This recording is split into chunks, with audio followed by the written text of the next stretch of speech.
I'm Greg DePalma, and you're listening to Dan Shonka's Scouting Section on the Lads Football Radio Network, where it's never too early to think about the NFL Draft.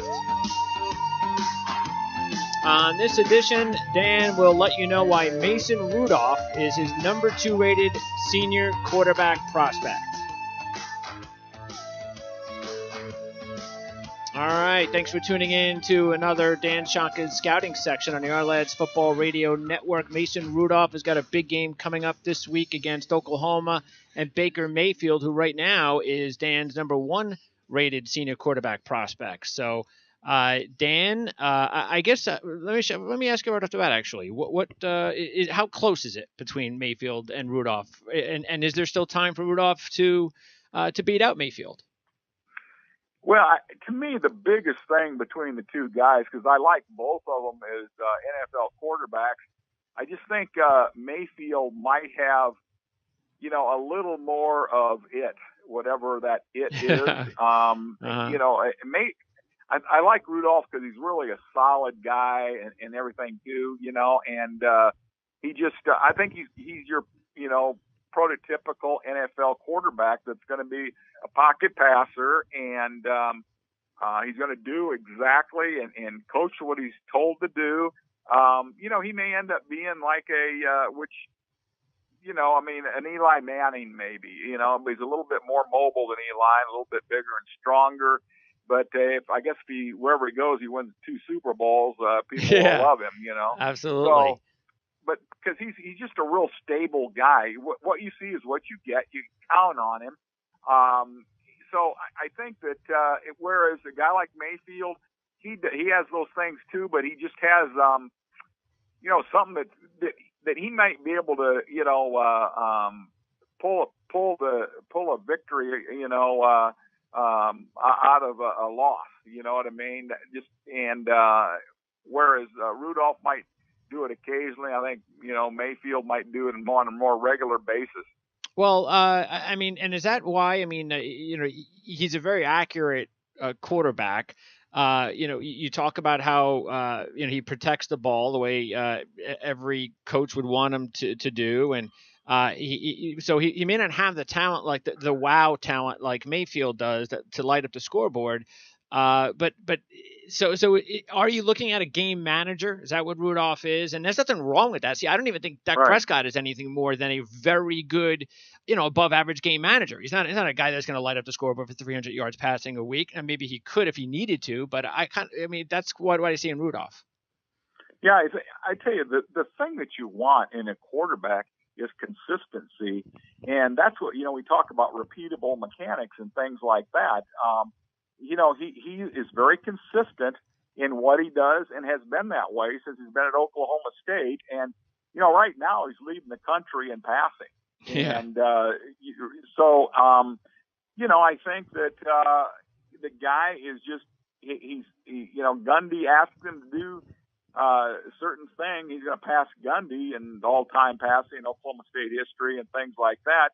And he's just very consistent in what he does. And if you're consistent, you have a chance. If you're inconsistent, you're going to drive coaches nuts. Yeah. You know what I mean? Mm-hmm. And they're going to bench you. But, when he goes on the field, you know what you're going to get with him. And I think that, to me, that's worth a whole lot. Yes. Matter of fact, he's unlike Mayfield, he's tall. And again, he's very accurate, as you mentioned. So what does he need to do, though, to round out his game? Well, I think he's going to have to make that transition over to a NFL-type offense. He takes most of his snaps, about 90-some% of them. He's in the shotgun, although you see now it's not dramatic, but it's moving. The pro game is moving over a little bit to the college game. And Brady's always taken tons of, shotgun snaps and then gets the ball out. And again, it depends where Rudolph goes and how they coach him, because, hey, the greatest quarterbacks in the world, if they go to the wrong spot, they're going to be very, very limited in what they can do. And I think that,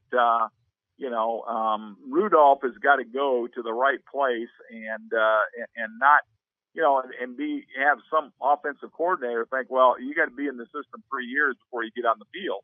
If you're a smart guy, and he's big and strong and makes plays, he's got to be in there and he's got to play. Okay. Now, in your 2018 Our Lads NFL Draft preview brochure, you mentioned that Rudolph's production can be attributed to his easy throws that he doesn't often make difficult. And then he also doesn't have to make difficult reads or progressions. So what will scouts and GMs then need to see from him specifically during workouts to convince them that he can make even the harder throws and read even more difficult defenses? Well, I think that's where things like the Senior Bowl come into play. He'll go. I would hope that he would play in the Senior Bowl because it would certainly help. Because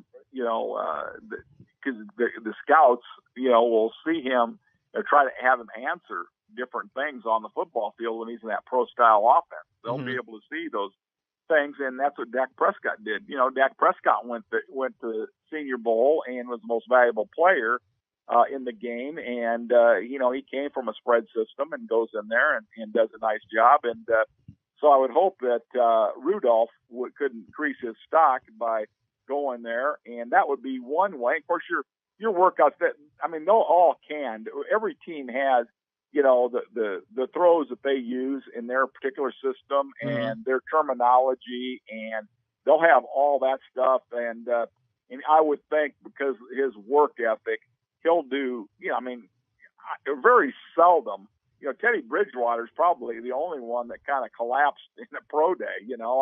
Most of the guys do very well in their pro days, and I would expect Rudolph to do the same. All right. What do you want to see from Rudolph this week against Oklahoma and the rest of the season if he does continue to improve his stock? Well, he's going to be. You want to see him. Don't do what he's doing. Don't make mistakes. He can't make mistakes. Be consistent in your throws. How are you when you're up against a top caliber team? And like Oklahoma, and Oklahoma's defense doesn't set the world on fire. So, he's got two big time receivers, at least in Washington and Aikman, and then McCleskey.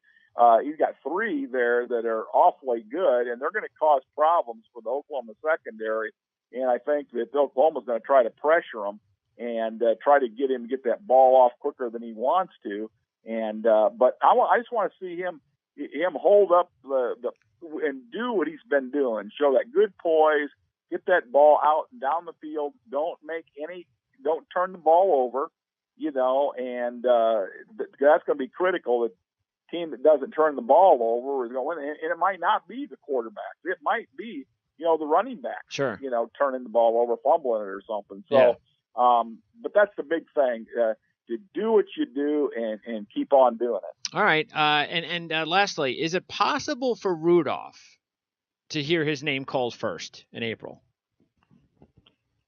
Boy, you almost can never say never because I also, when I was scouting, I had to get a quarterback that, for workouts and things, and I called him up and I said, hey, can you get over here and work out? He said, this isn't going to be likely the first pick in the draft. And that was Jeff George.